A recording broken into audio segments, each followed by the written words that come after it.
Hello. Thank you for joining us. This is Philadelphia's biggest free art class. We're so excited that you're here.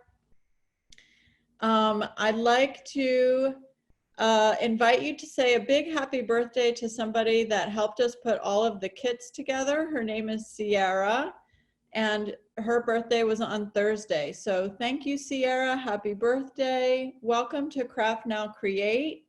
Hopefully you have your kit in front of you. We distributed 500 of them all over the city. If you were unable to find a kit, we have on our website a list of the materials we're using here today, and I'm going to put that in the chat for you. I want to especially give a very big thank you to all of the organizations that are part of CraftNOW Create today. They are the American Swedish Historical Museum, the Clay Studio, the Center for Art and Wood, Fabric Workshop and Museum, Philadelphia's Magic Gardens, University of the Arts, and Wild Hand. They all worked very hard to put together these supplies, and they're going to be doing some demonstrations for you. They also invite you all to learn more about their galleries and the crafts they enjoy by visiting them in the future. And we couldn't have done any of this without today's sponsor, the Joseph Robert Foundation. Just a little reminder, we ask that you remain muted until the end of this morning's class. During the class today, please use the raise your hand feature and the chat box if you have any questions, and we also suggest using speaker view during the presentations. We are going to run through the projects quickly, so it is okay if you do not get to finish before starting the next one. We hope that you'll want to spend some more time with each of them after we're done learning about the different activities, as well as hearing a few stories along the way. So now I'm going to introduce you to today's host, Shannon from the Clay Studio, to get us started. Hi, Shannon. How are you this morning? Hi, Layla. I'm so excited to be here with all of you on this beautiful Saturday morning. I'm going to go ahead and kick things off with just a quick demonstration of our project for the Clay Studio, which is the wonderful, in my opinion, wonderful, the wonderful animal heads. So I do have one screen that is my hands, if I can find it and spotlight it. But we might just go with it high up, do this project high up. So we're gonna be making pinch pot animals. Oh, there we go, thank you. We're gonna be making pinch pot animals, so you should have a ball of clay. What you have with you is air dry clay. So that if you just sit that out on a window ledge or something, it'll dry out by itself, and you won't have to worry about putting it in a kiln, which is what we usually do to make our clay hard. So to start this project, I'm gonna take a little bit of my clay, rip it off, and put it on the table. That I'm gonna use for all my details later. Now with my slightly smaller ball of clay, I'm gonna be making a pinch pot. To make a pinch pot, I'm gonna hold my clay in the hand I do not write with, and with my stronger dominant hand, I'm gonna stick my thumb right into the clay. Thumbs up. All right. Now, like a crab, I'm just gonna go ahead and pinch all the way around. It's okay if we're a little lumpy and bumpy at this point. It doesn't need to be perfect. We just want to thin out our clay and make our animal head nice and big. All right, I also don't want to pinch much thinner than my pinky, just because otherwise it might get too thin and crack. So I'm measuring it with my pinky. This looks good to me. So I've got this lumpy little animal head. If I push it down onto the table a little bit, I can smooth it out with my fingers. And I'm very inspired by my cat, who's sitting just off screen from me. So I think I'm gonna make a cat today. So I've got my little pinch pot, hollow on the inside, and I've got an extra little ball of clay. So most iconic feature of a cat are those pointy little triangle ears of them. So I'm just going to take a little bit of my clay and shape some triangle ears. I've got one.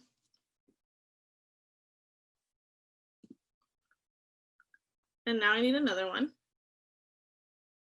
And I'm just doing this by pinching and pulling the clay until it takes the shape I want. There's no special technique for this. Oh man, so cute. All right, I've got 2 little pointy ears. I'm gonna put those down for now. I'm gonna also make, what else do cats have? What about eyes? So I can have 2 eyes. And what else do cats have? What about their cute little noses? So I'm gonna make a little button nose for my cat. And with this last piece of clay, I think I'm gonna roll out a coil or a snake. And I'm gonna do that classic cat smile. All right. Great. So I have all my little features I need to make my beautiful cat head perfect. And now I need to attach them. So your clay should be pretty wet and sticky, but we still want to make sure that it stays attached as it dries out. So what I'm going to do is a very special technique. It's called scratching and attaching. So I'm making basically a bunch of hashtags over and over again, back and forth on my clay. And that's going to act like Velcro on your shoes and make the clay stick together. So I'm going to do that every single piece that is attaching to my clay. We'll get those eyeballs on.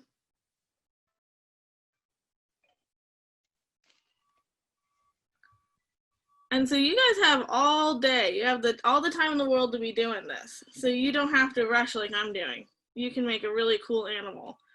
You could do anything you want. You can make an elephant, a dog, a flamingo. Did you guys hear? There's a new baby flamingo at the zoo. It is very cute.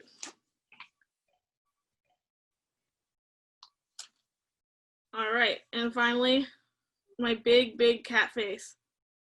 There you go.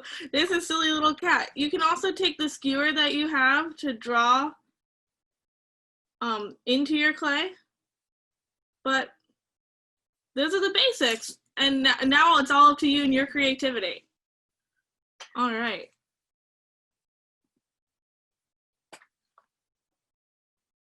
All right, so up next. We just came late, that's why. Oh, that's okay. All right, up next, we're gonna have Silka from the Philadelphia Magic Gardens, and she's gonna be showing us something very cool. I'm very excited. Hi friends, I'm Silka from Philadelphia's Magic Gardens, and today I'm going to be showing you how to make a little mosaic inspired magnet. All right, so it's going to be inspired by the mosaics that we have at Philadelphia's Magic Gardens. So if you came to visit us, you could see huge ones, but today we're going to make a small one. So if you have your CraftNOW Create kit, there's the little bag inside. But if you don't have a CraftNOW Create kit, that's okay, because mosaics are really cool. You can make them almost out of anything. So I'll show you what you can do if you don't have the kit that we put together. So in your kit, you're gonna have some glue and a little blank tile and a piece of magnet that has a peel on back. And then a whole bunch of little tiny bits and pieces. There's all kinds of little pieces. There's like little broken pieces of tile. There's a piece of straw in mine, a drinking straw. There's even some pasta. There is some fish gravel. There's some seashells. You may have different things in your kit. You may have some jewels or some sequins. You can use almost anything. So if you're making this at home, all you need is a base. We're going to use our tile as our base today. But if you don't have a tile at home, you can use a piece of wood or a piece of cardboard, anything that can be sturdy. And you just need a bunch of little things. Like if you have things at home like buttons or little beads, or maybe even the pieces of little toys, you can use all of those kinds of things to make a mosaic. So the first thing we're going to do is just get our glue out. And I'm just going to pour some glue on here.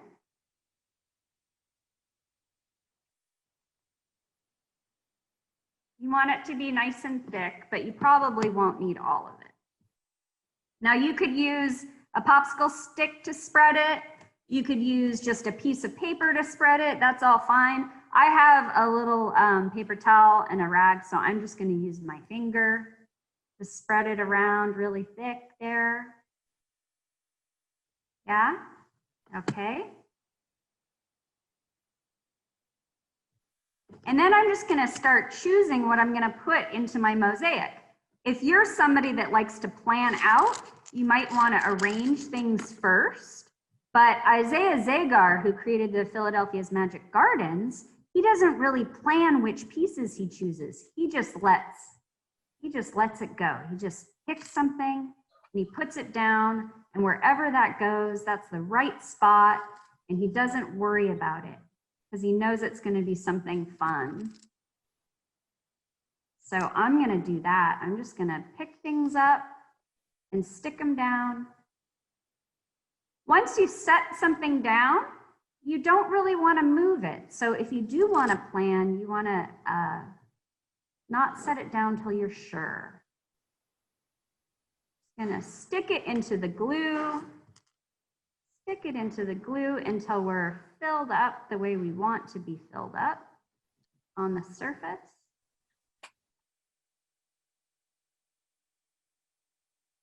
Very good. Maybe we do a straw. Okay. Great. All right, so once you've got everything that you think you're going to want on it, you're going to let it sit and really dry for about 2 hours so it doesn't slide all around. Once it's dry, you can peel off the back of your magnet. You just peel the little piece of paper off, which, there you go. And then you're just gonna stick it right on the back, like this one. And then you can stick it onto your fridge or wherever you want, okay? Thanks for making art with us. Have a wonderful day. It was so much fun. Bye. Wow, Silka, what a magical way to transform a bunch of bits and baubles into a really cool decoration. That's so exciting. All right.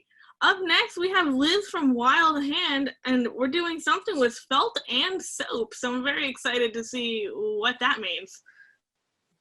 Hi, everyone. Welcome. I'm Liz from Wild Hand. We're a yarn shop in Mount Airy. And today we are going to make felted soap, which is a bar of soap covered in wool. And the wool has been smushed and mushed enough that it becomes felt, which just means that instead of all the fibers going in one direction, they're going like this and getting tangled, and they get tighter and denser together by doing that.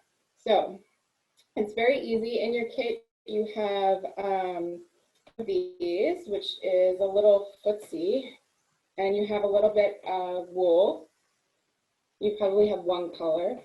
And then from home, you just need to find a bar of soap. I just pulled this out of my shower this morning. And you can use a partially used bar, any size, a big bar, a little bar, it doesn't matter. And so the first thing that we're going to do is take your little bit, I think I'm going to use yellow. Take the little bit of wool, and actually, I think you'll have more wool than you need in your packet. So you can break off a piece, and the way you do that is really just pull it apart, just like that. Doesn't have to be in one piece, it can be little pieces. And I like to spread it out about the size of that black postcard in your envelope. And then I'm going to take my bar of soap, mine is a square, and I'm going to put it in the wool. Wrap the wool up around it. It doesn't have to be perfect. It can be lumpy and bumpy. If you have other colors, you can always add a little bit of another color. Just kind of wrap it around loosely. It won't really stick yet. So once you have it wrapped with a thin layer, and again, it can be lumpy and bumpy, it can be thinner in some places. There's no wrong way to do this. Then you want to take your little footsie, and it opens up. So this is just a nylon. It's stretchy and thin, and if you open it up, it's actually a tube that has an end on it. And so I'm going to put my bar of soap that I just loosely wrapped into the tube. You'll stretch it out a little bit, you'll have some here, and we want to tie that in a knot so it's kind of tight in there. The reason we're doing that is so that when we do the felting process, that the wool won't move around as much until it's felted. So you have your bar of soap that's wrapped in the wool, and it's in this little nylon with a knot. And next thing is I have a bowl of warm water here, and that's all you need is just, it can be any size bowl, whatever can fit your soap. You can also do it in the bathtub. You can do it up at a sink.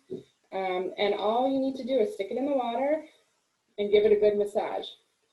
Mush it, it'll start to get soapy. You can see mine's getting really foamy and soapy.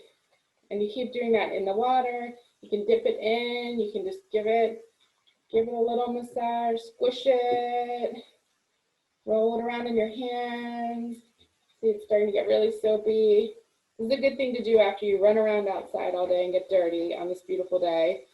And then come inside and take a big soapy bath. So we keep doing that for a while. And you'll probably be doing this beyond my little demo here. Usually it takes about 5 to 7 minutes to start to really felt up. And what I'm going to show you is, I'm just going to wipe my hands on my jeans. Once you've done that for a while, you'll want to, here's one that I've done for a little while. While it's still wet, you'll want to untie your knot and take the soap out of the bag. It might get stuck a little bit, and that's okay. Just pull it, it's okay. And take it out of the bag. And it's going to be wet. So what you can do is let it dry overnight. And then start to use it. So it's basically like a washcloth and a bar of soap in one. And the more you use it, the more it felts. And actually, as your bar of soap inside of here gets smaller, the felt will shrink around it. So at the end, you'll eventually have no bar of soap inside and just a little shrunken piece of felt. But it's very soft. It's soft on our skin. And wool is an amazing fiber. It's antimicrobial, it's sustainable, it's temperature controlling. So it's great for this and great for a lot of other things too. And you can do lots of playing around. Like this one even has a hole. I missed a spot, but that's okay. And you should have enough to do a couple bars of soap with the materials that you have in your kit.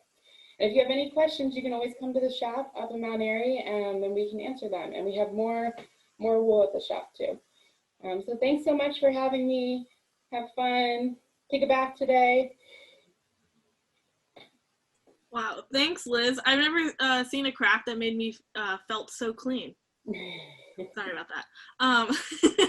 So up next we have the Center for Art and Wood. We have Katie, and she's gonna be showing us something really cool. Awesome. Thank you, Shannon.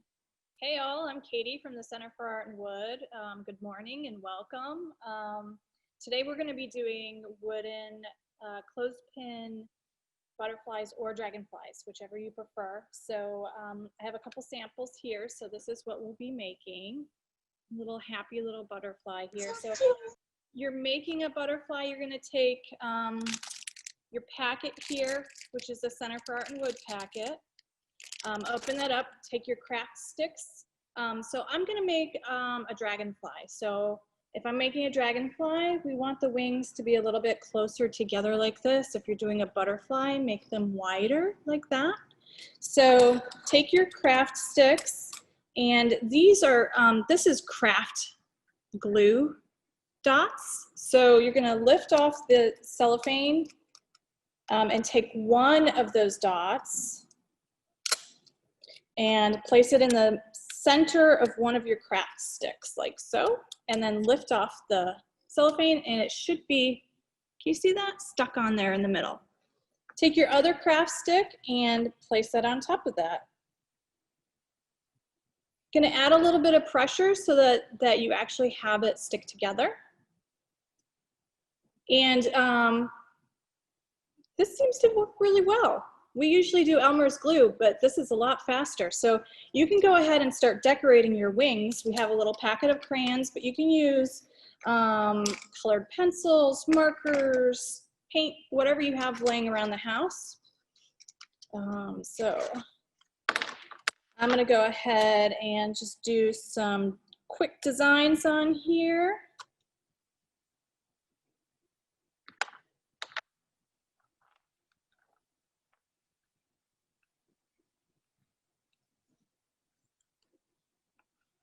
Okay, so we've got our wings with a little bit of design on there.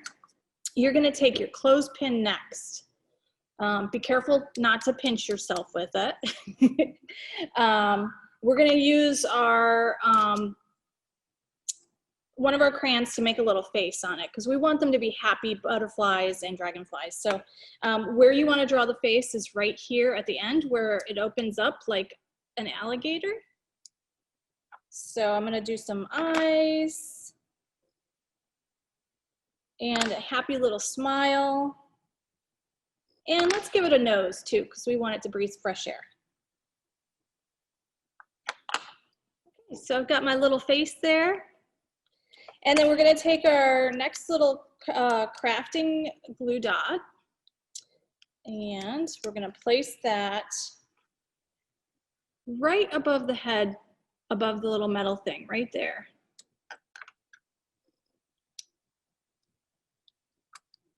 Okay, so now I've got my little glue dot there, and we're gonna gently press the wings onto the body of your butterfly or dragonfly. Gonna wanna give it a little bit of pressure, not too hard though. You don't wanna hurt it.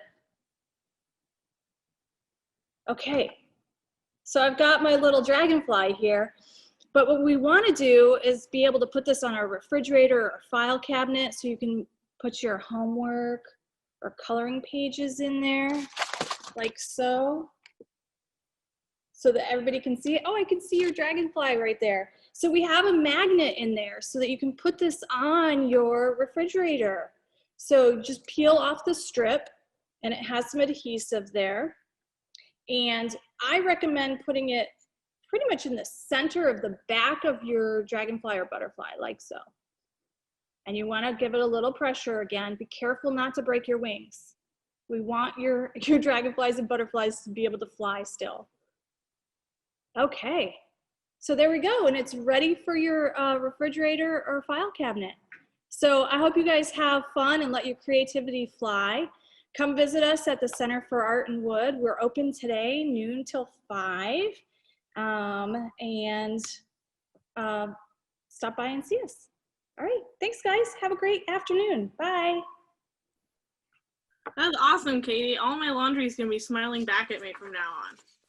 All right, before we move on, Dahlia from the University of Arts, are you here in the audience? Hi, I'm Manuela Renee. And I'm Monica Wiles, and we're here on behalf of Dahlia Purin, who represents the University of the Arts. We're working with CraftNOW Create. Dahlia has designed 500 puppet making kits so that children in Philadelphia can make and play at home.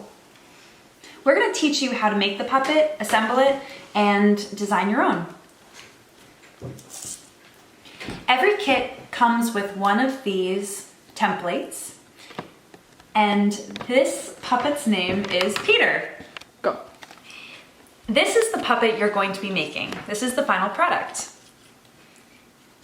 His limbs move, he has glasses, and he comes with different accessories, such as a guitar and a coffee cup, and other such things. So, what do we have to do first, Mango? So everything that you need is already in the kit, except for a few things that we hope you have at home, such as scissors and a pin. The pin we're going to use for the first step, which is create holes to join the parts. So to create a hole, you grab a pin and just 1/8 of an inch away from the edge, you just pierce a little bit and see in the other side so you don't pierce your finger. And then you just go slowly, and there you have it, the first hole. You want to do it in every single limb at the edge. So an example is here, and then in here. Always making sure you are not hurting yourself. And this is something that the parents should do. After you have poked all the holes, and we did this already for this one, now it's time to cut all the limbs out, all the pieces out. So, one by one, just cut everything out. You can do the accessories first.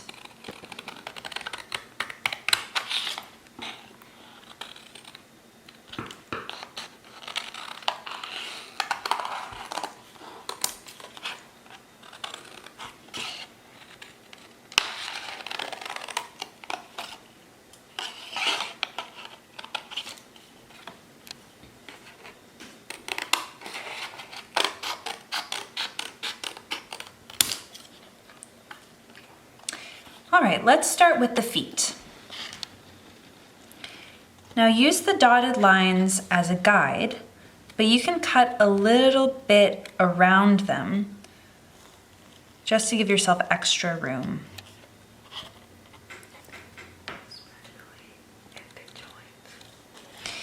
You want room where the joints are going to connect because we're going to use the metal connectors. So leave enough room where the dots are so you can connect them easy. Now we're going to cut out the rest.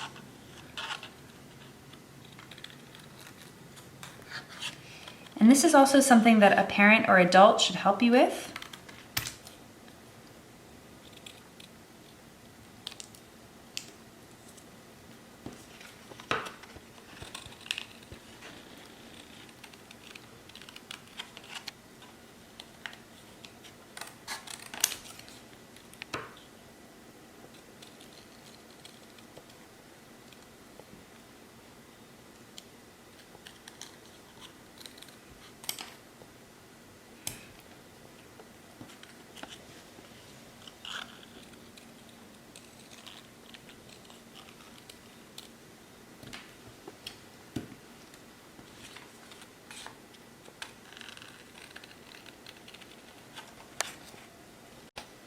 So to create the connection, you want to do a little rotation in the hole with the tip of the metal connector slowly so you don't rip the paper. And once you're in, you connect the other piece that belongs together. And then in the other side, you open.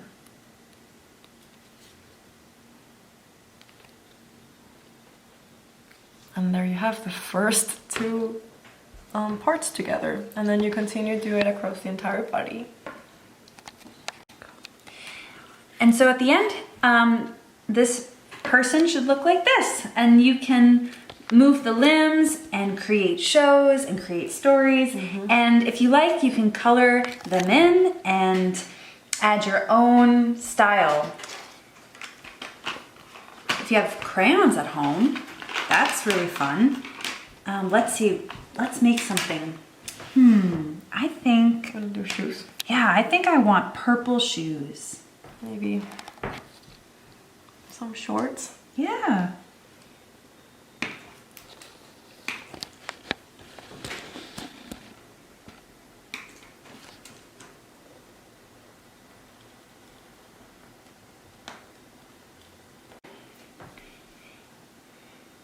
And I'm actually gonna put some googly eyes.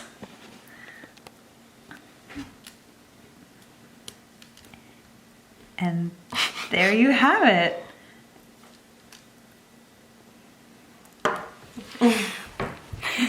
So this is what we made. We're excited to see what you make. Go to craftnowphila.org to find pickup locations and registration for the Zoom event on November 7th at 10 a.m. See you there. If you enjoyed making this puppet, just imagine how many other puppets can you make. Now you know the technique and you know the materials, so we hope you have fun just exploring the puppet making world. We will just be moving on then to the American Swedish Historical Museum. I'm very excited for what we're going to be talking about. All right. Hi guys, everyone can see me. Welcome. My name is Rachel from the American Swedish Historical Museum. You'll find our baggies, they're little brown baggies with our business card on there, and inside you're going to find all of the materials to make our tomta today. Before we make our tomta, I want to read a little bit from our story so you guys can learn about this super fun character in Sweden. The Tomta by Astrid Lindgren. On small silent feet, the tomten moves about in the moonlight. He peeps into cowsheds and stables, storehouse and tool shed. He goes between the buildings, making tracks in the snow.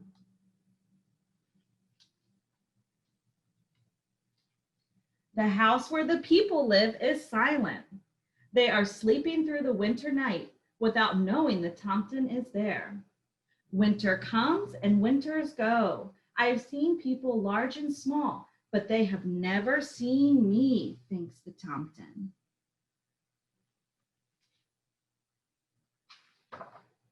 He tiptoes across to the children's cot and stands looking for a long time. If only they would wake up and I could talk to them in the tomten language. Children can understand. The children are asleep at night. Away goes the tomten on his little feet. In the morning, the children see his tracks, a line of tiny footprints in the snow. Winters come and summers go. Year follows year. But as long as people live in the old farm in the forest, every night the tomten will trip around between the houses on his small, silent feet. Yay! Thank you guys for listening. That gives us a little background on our friend the tomten. And like someone else who wears a red hat and has a big white beard, he likes to leave gifts for good little boys and girls during this time of year. So if you grab your kits, we can get ready to make our tomten. They're going to look a little something like this when we're done. All you need from around the house is some glue. So if you have some glue sitting around or maybe some extra glue from the Magic Gardens earlier, you can use that. I'm just going to be using some tacky craft glue today. We do have instructions in there in case you don't get through the whole thing. So you're going to start with your little cone that we have here. And you're going to have a long piece like this, whatever color it might be. So it's kind of shaped like a little crescent. And this is going to be the shirt for our tomten. So you're going to put some glue on that.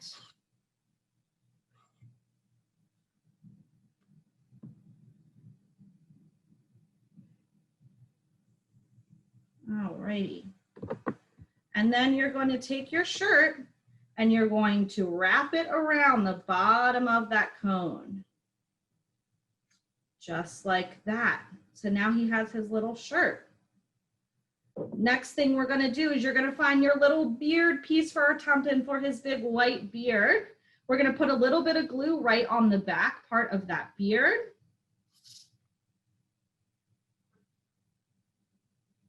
All right. And you want to stick that beard right at the top of your shirt on your tomten. So it's going to look a little something like that. Next, you're going to find your little bead in your kit. This is going to be your tomten's nose. So he has a big nose that sticks out from underneath his hat. So put just a little bit of glue on your nose. And you're going to stick that right on top of the beard. So we have our little nose there. The last thing we're going to need to do is grab our hat piece. It should be this kind of funky triangle. And we're going to put glue on just one side of the hat piece. So like this, you want glue on one side.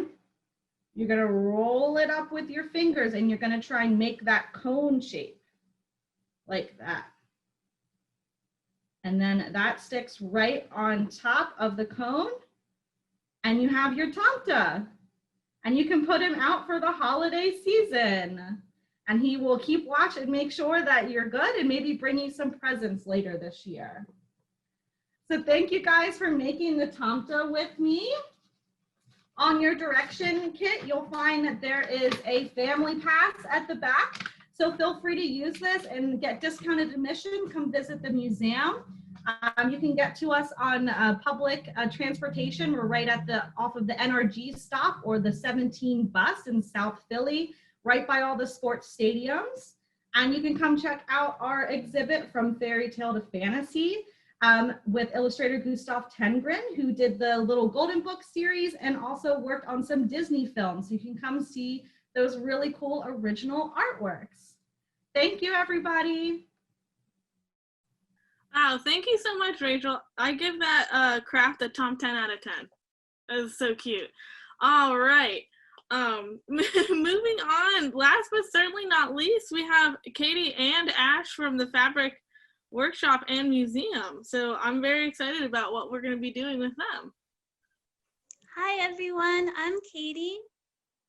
This is Ash, and I hope you can hear me all right. I'm having some computer issues today, but we wanted to tell you about a new project that we have called Stories by the Yard, where we tell the real and imagined stories of how a print gets made at the Fabric Workshop. And I was hoping that you could help us bring the story to life by making sounds and movements and sharing your great ideas. Sounds good? Okay, so we're going to move on to the next slide. So this is the imagined story of Brick Atmosphere, made by artist Alice Thompson during her apprenticeship at the Fabric Workshop and Museum. On a summer day, a child made a yellow kite. Can you see the child's hand peeking out from the window? It's very tiny. You have to look close. You see it? Yes, there it is. Now the child can see two people across the way, or a person and an animal across the way. Can you see what she sees in the building across the way? Yes. She sees a cat and a friend. Oops. You can wave to them if you like. Now, can you make the sound for the curious cat in the window? Can you make the meow sound? Meow. Meow. Meow. You can go on to the next slide, Ash. The cat is actually a little bit bored, and so is the friend. And so maybe you guys should play together. Maybe you can actually fly your kites together. What do you think? Want to go to the next slide, Ash? Before we can fly the kites, though, we have to make a very strong wind to carry the kite up into the air. So can you make the loudest, strongest wind sound you can make? Very good. Let's go to the next slide and see if it's going to work. You can go to the next one after that. Oh, good. The kites are flying. That's great. You did a really good job making the wind sound. You can go on to the next slide, Ash. And I was just wondering if you could give me a thumbs up if you have been finding some new ways to play with the people and animals that you see outside your window. And if you have, that's really great. That's being very creative and very resourceful. You should feel very proud of yourselves. So we're going to move on to the next slide. And this is where Ash is going to take over, and she's going to tell you the truth of how this print was made at the fabric workshop. Hi everyone, I'm so glad to be with you this morning. I was lucky enough to work with the artist Alice Thompson who created this print. I was her teacher, and so I thought we'd go through and meet Alice. So this is Alice. She's working in the Fabric Workshop and Museum Studio, and that's something that makes us really special. We have a workshop and a museum in the same building. And here she is drawing her design. And Alice was inspired by a row of historic houses in her neighborhood called Castle Row in the Tacony neighborhood. And here's some of the houses that she actually drew from. The kites that she's inspired by and that she put into the print came from countries all over the world and represented communities from all over the world and immigrants. And sometimes Alice draws by observing things. Maybe she might look at a picture, or maybe she might draw from a memory. And the girl that she drew flying a kite outside of her window is actually from a picture of herself as a child. And this is actually the finished piece. It's a really giant piece of fabric that was screen printed by hand. And Alice worked really hard to create all of these textures using different drawing tools. So she actually used cut paper to create the bricks that you see. And she used spray paint to create the blue of the sky.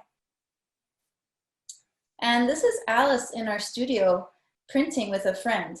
And our screens are so big that you have to pass a squeegee to push ink through the screen using another person. So that's another apprentice, Jackie, helping. And they're printing the color yellow for her print. So you can see there is blue and red already printed, and they're adding in yellow. So I might have given you some clues. Alice used 3 colors to create her print. Can you guess what those colors might be? Let's see if we're going to reveal it. So we've got yellow, blue, and red.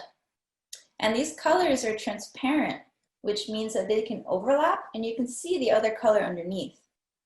So when these colors mix together, you get new ones. So for instance, we've got yellow, we've got blue, and what colors do those make? Can anybody guess? Green. And we've got red and we've got blue, and when those colors overlap, we get purple. And I could see somebody wearing a purple sweater out in the audience. I'm wearing And we've also got yellow and red, and when those colors overlap, what do we get? Orange. Yeah, totally. And so here Alice is, after finishing her print, she's putting so much work into it, 3 months long of work, and she feels very proud. Do you feel proud when you create something? I hope so. And so now we're gonna make something together. But before we do that, I wanted us to warm up. So we're gonna stretch our fingers. If you could show me your hands. We're gonna stretch them really wide apart. And now we're gonna put them really close together and wide apart again. We're gonna wiggle them up. We're gonna wiggle them down, up and down. And then we're gonna close our eyes for a moment and imagine the kite that we would like to make, and imagine it soaring away in the sky. So now we'll open our eyes again, and Katie is going to lead us through the activity. Okay, everyone, so we just wanted to make sure that you knew what materials that you would need. And if you have your kit, those are in the kit. If you don't, you can find those materials at home. You just need a drawing material, a business envelope, which you can certainly find from the mail, and some tape or stickers, a small scrap of paper, a popsicle stick or even a real stick, 2 short pieces of yarn, and 1 long piece of yarn. Okay? And once you have all of that, the first thing that you need to do is carefully rip open the top and bottom seams of your business envelope. And business envelopes are such fun materials because they have windows in them. And you can imagine the windows are anything really. You can go to the next slide, Ash. So the next thing is to decide what your business envelope is going to become. It could become maybe a spaceship or an apartment building or a trolley or a train or a bus, anything you imagine. And then you can just draw it. You can draw on the outside or the inside. You can write on it, anything you like. And then you have to decide who or what you can see through the window.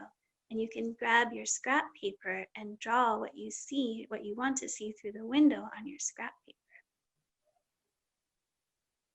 And here you can see a little person peeking through the window. And then you're going to flip over your envelope and tape your window drawings on the back so that when you look into your window, you can see them. And if you don't have tape, you can use stickers or glue stick. So look, you can see a person and also a dog that's saying woof. And then this is a little bit of the tricky part. You're going to flip your envelope over and you're going to take your 2 short pieces of yarn and make them into a T shape, like in the next picture. And once you have your T shape, you have to tape your string on all 4 ends. Or you could use your sticker. And then the next thing you have to do is attach your really long kite string onto your armature, which is the T. So all you have to do is loop the end of your long string around both of the short strings at where they cross over in the center. And you just have to create a knot like you would when you're tying your shoe. So you make a loop and then you take the end and put it into the hole within the loop. And then you just pull it tight and you do that a second time and you'll have a strong, sturdy knot. And once you feel like your kite is really strong, then it's time to fly your kite. And it's actually a perfect day to fly your kite. You could go to the park, you could just go outside your house, or you could be like my son and just run outside with it. Hopefully your kite will fly really high up into the air. I wanted to thank Serena Neasley because she made those beautiful illustrations of the cat and the friends and the kites. And I also wanted to give a special thanks to Alice Thompson for making that wonderful print and for sharing her story with us. And I think Alice might be here today. And if she's here, you can wave to her. And if you would like to see more of her artwork, you can find it at Alice Thompson Art or at her website. And I also hope that you come visit us at the Fabric Workshop and Museum. This is what it looks like on the outside. And on the inside, in the next slide, you can see we have an incredible new installation up by Samara Golden, and it's so beautiful. You really have to see it in person. And you can also see all of us. We're working really hard on amazing projects, and it's always nice to see you. So thank you so much for participating, and we hope to see you soon.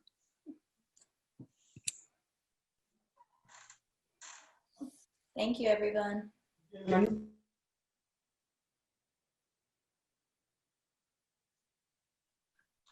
Thank you, Katie and Ash. Just like a kite, I feel blown away by how great all of the crafts were today. Very talented people, very cool institutions, and I hope everyone gets a chance to visit.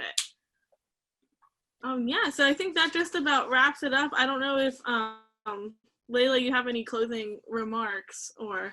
I just want to thank all of you for being here. We have recorded these demonstrations and we'll put them on our website sometime this week. And I want to thank again all of the organizations for their hard work and invite you to go and visit them and see all of the beautiful artwork that they have on display.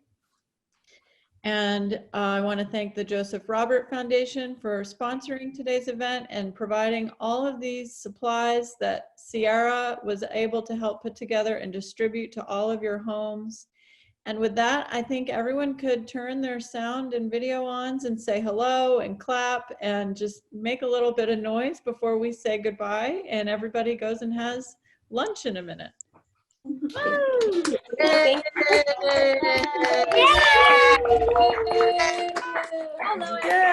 Good job, everybody.